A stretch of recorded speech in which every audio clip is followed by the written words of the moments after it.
ഇന്നത്തെ വീഡിയോ എന്ന് പറയുന്നത് ഉണക്കവാള പച്ചക്കായിട്ട് കറി വയ്ക്കുന്നതാണ്. ഞാൻ ഈ വാള നന്നായിട്ട് കട്ട് ചെയ്ത് കഴുകി വൃത്തിയാക്കി വെള്ളത്തിലിട്ട് വെച്ചിട്ടുണ്ട്. കായും പച്ചമുളകും കൂടെ ചെറിയ കഷ്ണങ്ങളായിട്ട് അരിഞ്ഞ് ഒരു ചട്ടിയിലോട്ട് മാറ്റിയിട്ടുണ്ട്. അതിലോട്ട് കുറച്ച് മഞ്ഞൾപ്പൊടി, ആവശ്യത്തിന് ഉപ്പ്, വെള്ളം എന്നിവ ചേർത്ത് ഇത് നമുക്ക് അടുപ്പിലോട്ട് വയ്ക്കാം. അപ്പോൾ ഇത് ഏകദേശം കഷ്ണങ്ങളൊന്ന് വെന്ത് വരട്ടെ. ആ നേരം കൊണ്ട് നമുക്ക് അരപ്പ് തയ്യാറാക്കാം. അരപ്പ് തയ്യാറാക്കാൻ വേണ്ടിയിട്ട് ഒരു മിക്സിയുടെ ജാറിൽ ഞാനൊരു 2 പിടി തേങ്ങ, അതുപോലെ തന്നെ ഒരു നുള്ളു മഞ്ഞൾപ്പൊടി, മുളക് പൊടി, മല്ലിപ്പൊടി, 2-3 കഷ്ണം ചെറിയ ഉള്ളി, ആവശ്യത്തിന് വെള്ളം ഇവ ചേർത്ത് ഇത് ഫൈനായിട്ടൊന്ന് അരച്ചിട്ട് വരാം. അപ്പം ഏകദേശം കായൊക്കെ പകുതിയോളം വെന്തിട്ടുണ്ട്. അതിലോട്ട് നമുക്ക് ഉണക്ക മീനും ചേർത്ത് കുറച്ച് നേരം ഒന്ന് മൂടി വെച്ച് വേവിക്കാം.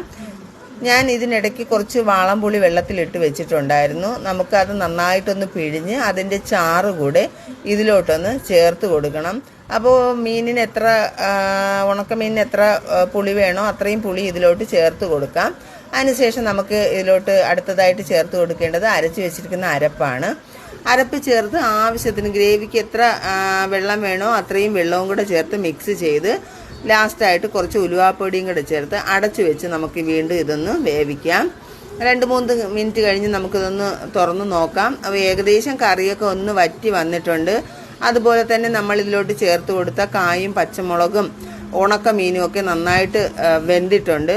നമുക്കിനി അടുത്ത് ഇതിലോട്ട് ചേർത്ത് കൊടുക്കേണ്ടത് കടുക് താളിച്ച് ഒഴിക്കേണ്ടതാണ്. അപ്പോൾ ഇവിടെ ഗ്രേവി ഇത്രയും വേണമെന്നുള്ളത് കൊണ്ട് ഞാനതൊന്ന് മാറ്റിയിട്ട് വേറൊരു ചട്ടി അടുപ്പത്തേക്ക് വെച്ച് ഓയിലൊഴിച്ച് ചൂടാകുമ്പോൾ കടുക് പൊട്ടിച്ചിട്ട് 2-3 കഷ്ണം ചെറിയ ഉള്ളിയും കൂടെ മൂപ്പിച്ച് ഇതിലോട്ട് ചേർത്ത് കൊടുത്തിട്ടുണ്ട്. നമുക്ക് മീനിനെയും കാട്ടി വളരെ ടേസ്റ്റി ആയിട്ടുള്ള ഒരു ഉണക്ക മീൻ കറിയാണ് ഇത്. എല്ലാവർക്കും ഇഷ്ടമായാൽ ഒന്ന് ലൈക്ക് ചെയ്തേക്കണേ.